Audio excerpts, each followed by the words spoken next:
que ao término desse tempo, sejamos mais parecidos com o Salvador Jesus. No nome dele, oramos. Amém e amém. Nós estamos começando um novo tema, celebrando um dos períodos mais importantes do calendário litúrgico da fé cristã, que nós chamamos a Semana da Paixão, ou a Semana da Páscoa, ou ainda a Semana da Ressurreição de Cristo. Sim, é uma data tão importante, que é mais importante até do que a comemoração do Natal. Afinal de contas, embora Jesus tenha nascido de uma maneira especial, nós sabemos que todos nascem. Mas a promessa que Jesus fez de morrer na cruz do Calvário e ressuscitar ao terceiro dia e cumprir, é sem dúvida alguma o fundamento, o alicerce da nossa fé. E hoje a nossa mensagem se concentra nesse evento que inaugura a Semana da Paixão, chamado por alguns de a entrada triunfal ou o Domingo de Ramos. E nós vamos ver na história por que assim. Falando sobre entrada triunfal.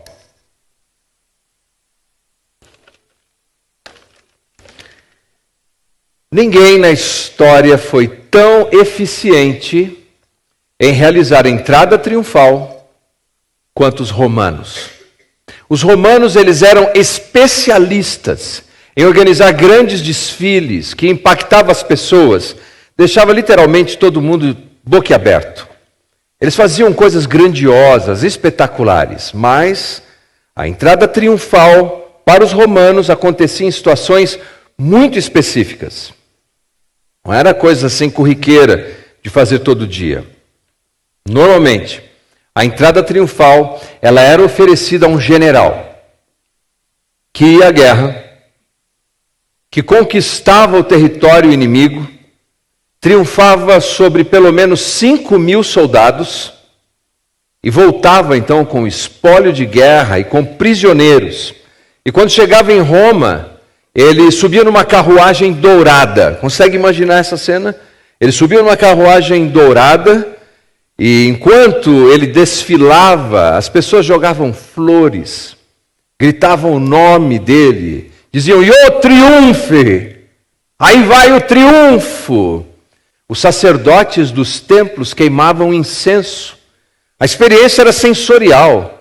Você sentia, por assim dizer, o cheiro da vitória, o aroma do triunfo. Ele seguia aquela procissão até o templo de Júpiter, o deus da guerra. E depois disso, a festa terminava em alguma arena. Arena onde aqueles prisioneiros que acompanhavam o general eram levados para lutarem contra feras. Mas a melhor palavra não é, na verdade, lutar. Eles entravam nas arenas para serem destroçados. Enquanto a audiência vibrava, gritava, celebrava aquela carnificina mais do que as pessoas comemoram hoje luta de MMA. Era assim que eles faziam. E por essa razão, quando nós lemos na Bíblia sobre entrada triunfal, para os romanos, o que nós chamamos de entrada triunfal de Jesus, não é considerado uma entrada triunfal. Porque quando olhamos em como se deu tudo isso, a entrada de Jesus nada tem a ver com o poder militar e com a glória que os romanos esperavam. Curiosamente, a entrada triunfal de Jesus, que nós chamamos, sequer seria apreciada pelos gregos.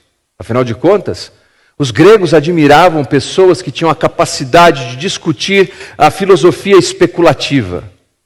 Jesus não era assim. Jesus é o mais sábio de todos os mestres que podemos encontrar na história. Mas a filosofia dele não era especulativa. Era prática. Era para a vida. Era para o dia a dia. O impressionante é que até mesmo para os judeus, a entrada triunfal de Jesus não desembocaria nos seus sonhos mais ambiciosos de como o Messias deveria conquistar Roma. Na verdade, quando olhamos para Jesus na sua entrada triunfal, Jesus não é o Cristo, o Messias desejado pelos romanos. Jesus não é o Messias desejado pelos gregos. Jesus não é nem o Messias, o Cristo, desejado pelos israelitas, pelos judeus. Mas ouça isso. Ele é o Messias que todos necessitam. Porque sem Ele não há remissão de pecados. Eu convido você a abrir a sua Bíblia no Evangelho segundo Mateus, no capítulo 21. E nós vamos considerar o que ficou conhecido como a entrada triunfal ou como Domingo de Ramos. Mateus capítulo 21, a partir do primeiro versículo. Eu tenho certeza, há lições riquíssimas para a nossa vida que nós podemos tirar nessa noite. Mateus capítulo 21, a partir do primeiro versículo. Se você encontrou, diga amém. É o primeiro evangelho.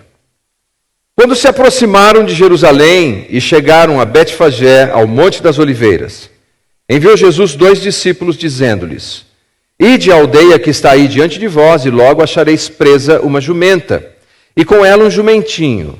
Desprendei-a e trazei-mos. E se alguém vos disser alguma coisa, respondei-lhe: O Senhor precisa deles, e logo os enviará. Ora, isso acontece para se cumprir o que foi dito por intermédio do profeta. Dizei à filha de Sião: Eis aí vem teu rei humilde, montado em um jumento, num jumentinho, cria de animal de carga. Indo os discípulos, e tendo feito como Jesus lhes ordenara, trouxeram a jumenta e o jumentinho. Então, puseram em cima deles as suas vestes, e sobre elas Jesus montou. E a maior parte da multidão estendeu suas vestes pelo caminho, e outros cortavam ramos de árvores, espalhando-as pela estrada. E as multidões, tanto as que precediam, como as que o seguiam, clamavam: Hosana ao filho de Davi! Bendito que vem em nome do Senhor, hosana nas maiores alturas. E entrando ele em Jerusalém, toda a cidade se alvoroçou e perguntavam: Quem é este? E as multidões clamavam: Este é o profeta Jesus, de Nazaré, da Galileia. Em todos os evangelhos, nós encontramos essa história. Em todos os evangelhos, nós encontramos a descrição do que nós chamamos de a entrada triunfal de Jesus. Porque, sem dúvida alguma, é um ponto extremamente importante na voz profética desde o Antigo Testamento. É bastante curioso que quando nós olhamos o texto, nós vemos que Jesus está cercado, mais uma vez, não apenas de multidão, mas de multidões. E por que isso? Porque quando comparamos os evangelhos, nós vemos que aqueles últimos dias de Jesus foram excepcionais. Por exemplo, o evangelista João coloca muito próximo desse dia da entrada triunfal a ressurreição de Lázaro. Lembram? Jesus tinha esse amigo chamado Lázaro. Lázaro adoece. Jesus, entre aspas, tarda um pouco para ir até ele. Lázaro morre, é sepultado, fica 4 dias no túmulo. Não sofreu de uma catalepsia, de um desmaio. O homem morreu. Ao ponto de que quando Jesus chega, eles dizem assim: Senhor, já cheira mal. Ele está num estado avançado de decomposição e uma pedra na porta. Mas Jesus diz: tirai a pedra. Você lembra da história? E numa redundância bíblica que enfatiza o poder de Deus, ele diz: Lázaro, vem para fora! E o Lázaro ressuscita 4 dias depois de morto, em avançado estado de decomposição. As multidões agora podem quase tocar a eletricidade do poder de Cristo. É admirável aquilo. Mas os outros evangelistas ainda nos contam que Jesus, no caminho de Jerusalém, já na última semana, aproximando-se dessa última semana, ele ainda cura no caminho 2 cegos. Depois de se retirar um tempo, Jesus volta para Betânia, onde ele vai ser ungido por Maria. Lembram disso? Derrama o óleo que valia 300 denários Não confundir com a mulher pecadora. Essa aqui é Maria, a irmã de Lázaro. E depois do Shabat, um pouco de descanso, é o primeiro dia da semana. As multidões vêm ao encontro. Eles sabem, Jerusalém é tão perto de Betânia. E o povo vem ao encontro para ver esse Messias, para ver o Lázaro que ressuscitou, para ver esse homem que abre os olhos aos cegos. E uma multidão está em volta de Jesus e eles seguem o seu caminho agora em direção a Jerusalém. Até que chegam num lugar chamado Betfagé, no Monte das Oliveiras. E lá do Monte das Oliveiras, eles conseguiam avistar a cidade. Seria como você sair daqui do nosso templo e olhar para a cidade de Mogi. Você conseguiria avistar o templo de lá. E naquele lugar, Jesus faz um pedido aos seus discípulos. Ou melhor, ele comissiona os discípulos a fazer algo meio inusitado. Ele diz, vocês vão até o outro vilarejo, comissiona 2 deles. Vão até o próximo vilarejo. E lá vocês vão encontrar uma jumenta e um jumentinho. Se alguém perguntar alguma coisa, você diz que o mestre precisa e tragam até mim. E é aí que começa a nossa história e as lições que nós podemos aprender. Primeira palavra que eu quero deixar com você é: Deus preparou tudo. Deus preparou tudo. Considere o seguinte. Quando Jesus diz aos seus discípulos que eles devem ir até a próxima cidade, que eles encontrarão lá uma jumenta e um jumentinho, quem já deixou tudo preparado para eles chegarem e encontrar a jumenta e o jumentinho? Jesus. Veja, Jesus desde a sua infância, como um judeu fiel, ele ia para Jerusalém comemorar a Páscoa, uma celebração que era exigida de todo judeu. Mas depois da inauguração do seu ministério público, Jesus foi várias vezes ali com seus discípulos. E certamente Jesus criou essas conexões, esses relacionamentos, esse networking. E deixou preparado esse dia. Olha, um dia eu vou passar aqui na sua casa e eu vou precisar desse jumentinho que você tem e dessa jumenta. E quando os discípulos foram, eles voltaram trazendo. Eles não voltaram e disseram assim para Jesus: olha, Jesus, nós chegamos lá e não deu certo. Não tinha jumentinho nenhum lá onde você disse. Eles disseram isso? Não, porque Jesus deixou tudo preparado. E essa lição é tão importante porque eu e você, nós enfrentamos situações em nossas vidas, das mais diversas, que nós pensamos que é um acidente que está acontecendo conosco, mas não é. Nós estamos enfrentando algumas coisas que nós precisamos entender que pela providência divina, nós estamos lá para aquele momento e para aquela hora. E Deus vai nos comissionar algumas coisas apresentadas na sua palavra. E nós nos sentimos inseguros, nós nos sentimos fracos, incertos do que vai acontecer. Mas nós devemos lembrar que o Senhor que nos comissiona já preparou tudo. O que você precisa para cumprir essa missão que te parece tão difícil, o Senhor já preparou tudo. Abra sua Bíblia, por favor. Na carta de Paulo aos Efésios, no capítulo 2, no versículo 10. Efésios, capítulo 2, versículo 10. O apóstolo Paulo, inspirado pelo Espírito Santo, ele diz assim: pois somos feitura dele. Feitura aqui, nós somos uma obra de arte de Deus. Criados em Cristo Jesus para boas obras, as quais Deus, de antemão, preparou para que andássemos nelas.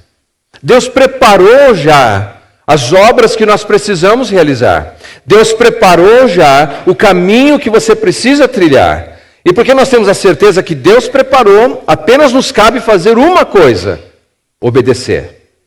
Obedecer o que diz a palavra de Deus na certeza de que Ele já pavimentou o nosso caminho. Pense por um momento no primeiro advento de Cristo, quando Jesus veio a esse mundo.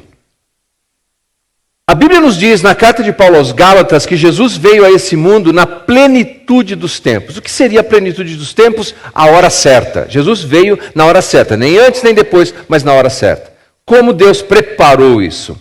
Deus levantou um homem chamado Alexandre o Grande. Alexandre o Grande foi esse conquistador do mundo antigo. E ele desencadeou um processo que ficou conhecido como helenização. As pessoas aprenderam a língua grega. E o mundo antigo todo falava grego. Os evangelhos foram escritos em que língua? Em grego. Porque então, com a mensagem numa língua franca e universal, a mensagem do evangelho de Jesus poderia alcançar o mundo rapidamente. E o que dizer dos romanos? Os romanos foram aqueles que prepararam as grandes rodovias, eles chamam de vias, que ligavam todo o mundo antigo. Quando os discípulos de Jesus foram comissionados a levarem o evangelho, quais foram as vias que eles utilizaram? As vias preparadas pelos romanos. E o que dizer do povo de Israel? Ao longo dos anos eles ficaram nessas expectativas messiânicas, orando e pedindo a Deus que enviasse o Messias. E então quando chega o tempo certo, que o mundo agora passou pelo processo de helenização, que as estradas necessárias foram estabelecidas e que as expectativas messiânicas chegaram no seu ápice, Deus envia o seu Filho. Porque Deus tudo preparou. E é por isso, queridos, que nós temos a certeza de que se o Senhor nos comissionou a enfrentarmos situações difíceis, ou Ele diz na palavra dele, perdoe alguém, você fala, eu não vou conseguir, Ele já preparou o caminho. Ou se você vem enfrentando um momento de tamanho desafio, que você precisa de perseverança, de coragem e fé, e você pensa, eu não vou conseguir fazer isso, lembre-se, quando o Senhor te comissiona, o Senhor já preparou o caminho. Então confie nele e apenas obedeça o que diz a palavra dele. Mas há uma segunda lição importante aqui no texto, que é profecia. Ora, isso aconteceu para se cumprir o que foi dito por intermédio do profeta. Dizei a filha de Sião. A filha de Sião, essa expressão, é uma figura de linguagem para descrever que Deus tem um carinho por Israel, como um pai tem um carinho por sua filha. Quantos aqui têm filhas? Deixa eu ver. Quantos têm filhas? Isso. Os pais vão me entender. Eu tenho filhas. Eu já estou fazendo o curso de tiro ao alvo, eu tenho 3 carabinas guardadas, espingarda de cano duplo, porque pai protege a filha. E quando Deus diz assim, alegre-se, filha de Sião, Ele está dizendo o seguinte, eu cuido de você, como um pai cuida das suas filhas. Eis aí vem o teu rei, humilde, montado em um jumento, num jumentinho, cria de animal de carga. Essa é a profecia. E vamos definir profecia. O que é uma profecia? Profecia é uma promessa que Deus faz. Deus promete algumas coisas, e nesse caso foi uma profecia pronunciada por Zacarias, lá no Antigo Testamento, dizendo que esse episódio aconteceria. Agora veja só, passou 100 anos, e essa profecia não tinha se cumprido. Passaram-se 200 anos, e essa profecia não tinha se cumprido.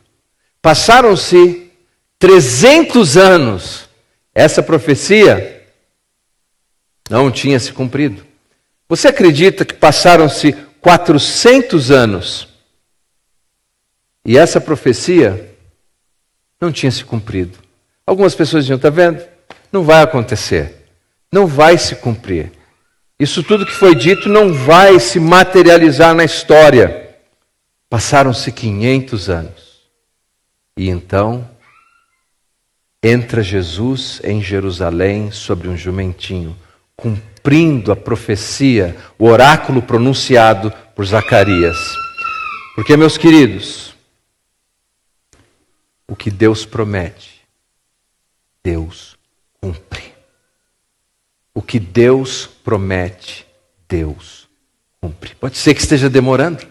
Pode ser que pareça que não vai acontecer. Tem gente que diz que não vai acontecer, mas não me importa o que as pessoas dizem. O que me importa é que quando eu olho para a história, várias dessas profecias já se cumpriram. Um dos problemas talvez seja que nós não conhecemos as promessas. Há um escritor canadense chamado Evan Storm. Ele ouviu dizer que a Bíblia tinha 30.000 promessas. Ele achou muito, porque tem mais promessa do que versículo, segundo ele. Então ele decidiu estudar e catalogar essas promessas. E depois de estudar, escrever essas promessas, transcrevê-las, ele chegou no seguinte número: 8.810 promessas na Bíblia. Dessas 8.810, 7.487 promessas feitas de Deus, por Deus, para a humanidade. Quanta promessa, hein? 7.000 promessas, 487. E lembre-se, o que Deus promete, Deus cumpre. Agarre-se a isso. Não se deixe perturbar. O que Deus promete, Deus cumpre. Talvez essa história nos ajude a fazer sentido de tudo isso. Margaret Hill. Ela e o marido eram missionários em 1941. Estourou a guerra. Eles estavam num pequeno vilarejo. Dizem que às vezes escurece mais do que a meia-noite, não é? A coisa vai ficando mais difícil, mais problemática. E o marido dela, a guerra estourou, e ele teve uma crise de apendicite. Por causa da crise de apendicite, ele teve que deixar a esposa naquele vilarejo para procurar um hospital. Ela ficou sozinha, com um filho de mais 1 ano e meio aproximadamente, e um bebê de 2 meses, sozinha. 1941. E a guerra se aproximando. Ela estava assustada, ela estava muito preocupada do que poderia acontecer.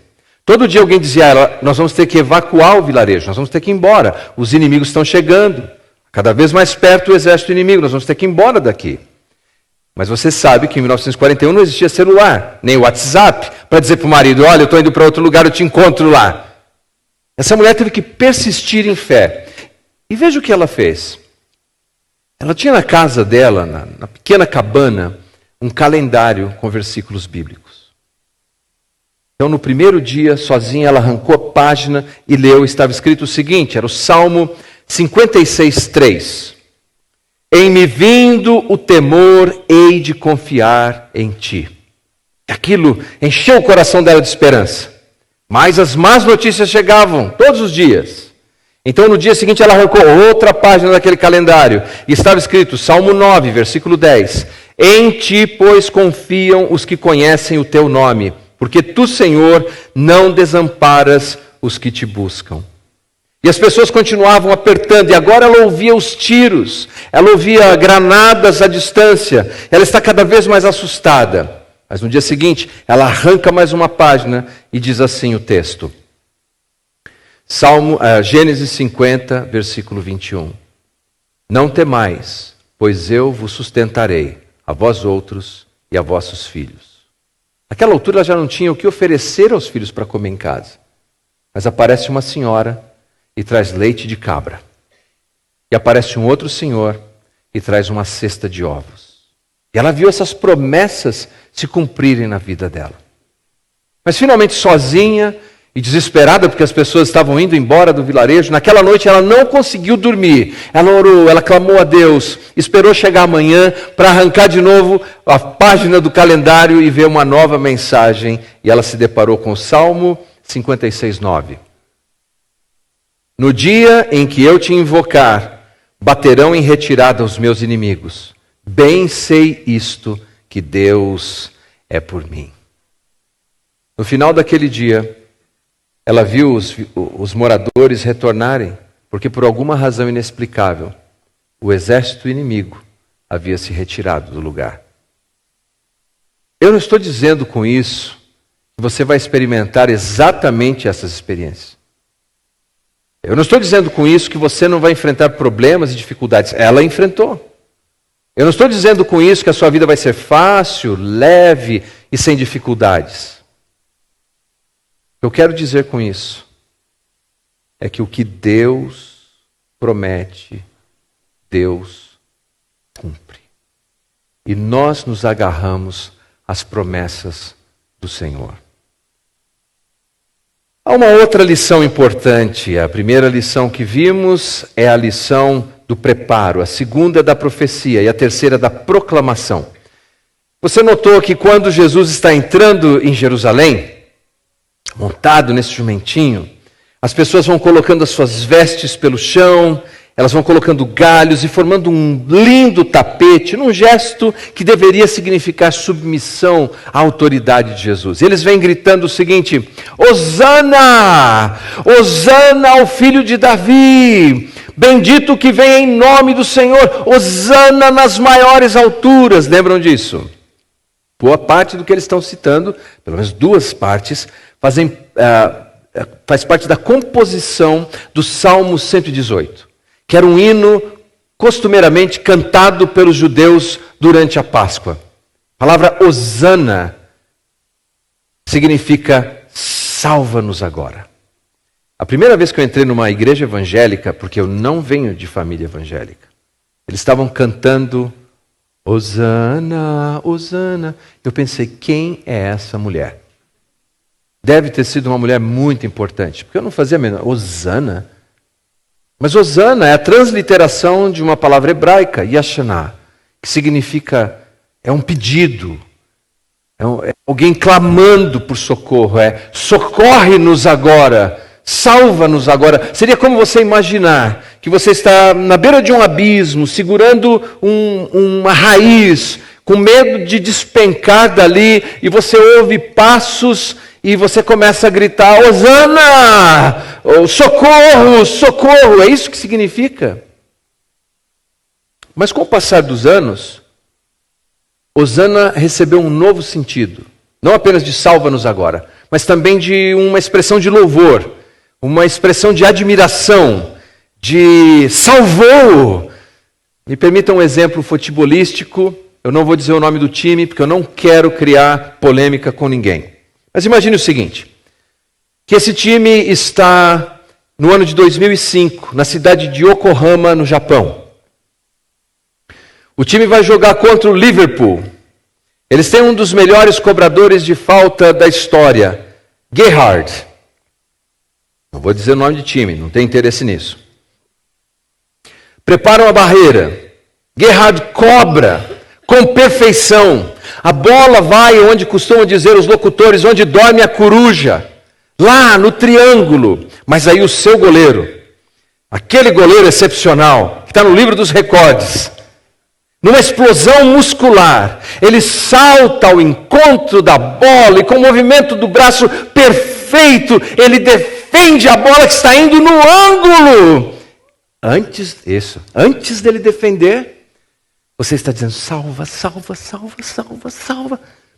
Hosana, Hosana, Hosana, Hosana. E quando ele defende a bola, você fala, salvou, salvou, Hosana. É mais ou menos isso, deu para entender, gente? Esse é o tipo de emoção. Hosana salva e Hosana salvou. E eles colocam essas três combinações. Hosana, bendito que vem em nome do Senhor. Hosana ao filho de Davi. Hosana nas maiores alturas. Eles estão fazendo declarações messiânicas. De que Jesus agora revela a sua identidade. Ele descortina quem ele é. Ele entra cumprindo essa profecia. E eles estão clamando tudo isso. E nesse momento da história nós pensamos, está aí, eles entenderam. Eles entenderam quem é Jesus nessa entrada triunfal, nesse tapete que prepararam, até que nos deparamos com a pergunta desconcertante do texto. Quando eles chegam em Jerusalém, as multidões se encontram, as pessoas perguntam,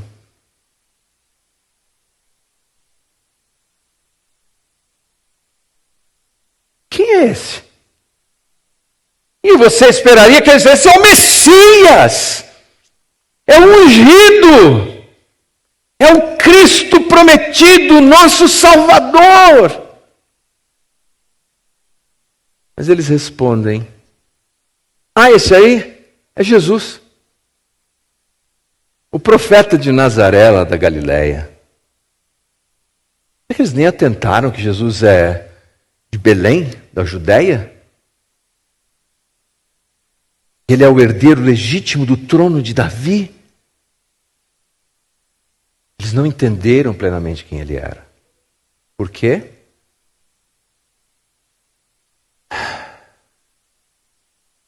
Porque Jesus não era o tipo de Messias que eles desejavam.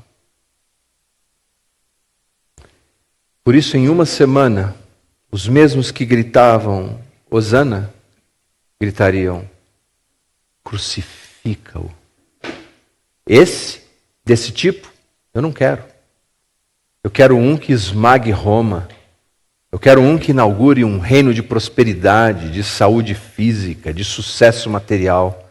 Esse crucifica.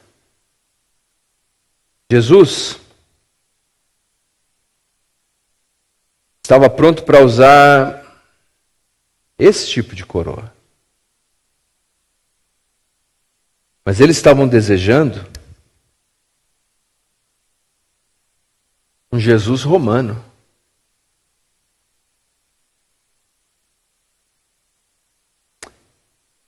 Eu fico pensando o seguinte: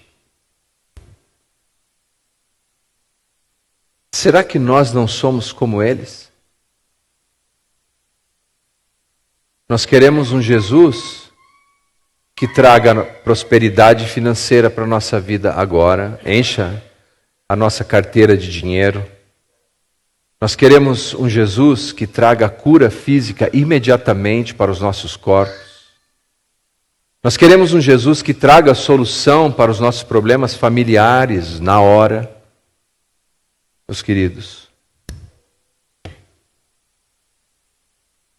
quando assim agimos, nós não queremos o Messias. Nós queremos um gênio da lâmpada. Alguém que cumpra os nossos desejos. Jesus não é, muitas vezes, o Messias que nós desejamos. Mas não tenha dúvida disso.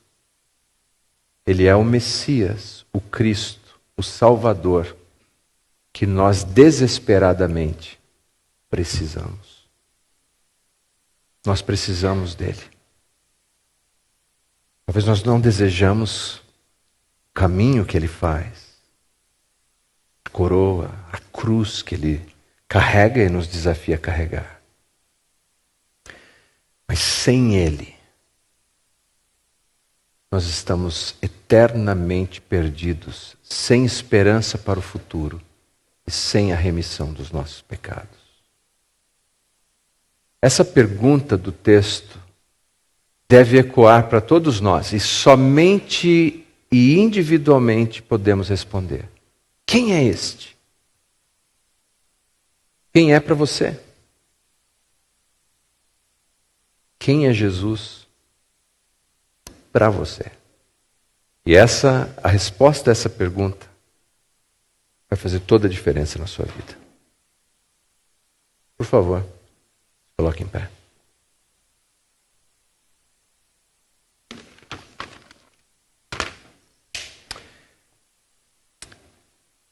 Há um texto que eu creio, mais uma vez, nos faz pensar sobre o Jesus que precisamos. É um texto anônimo, não sei quem escreveu, é antigo, mas é bem interessante. Ele diz assim: eu pedi forças a Deus, e Deus me deu dificuldade para me fazer forte. Eu pedi sabedoria a Deus, e Deus me deu problemas para resolver. Eu pedi amor a Deus, e Deus me deu pessoas com problemas para eu ajudar.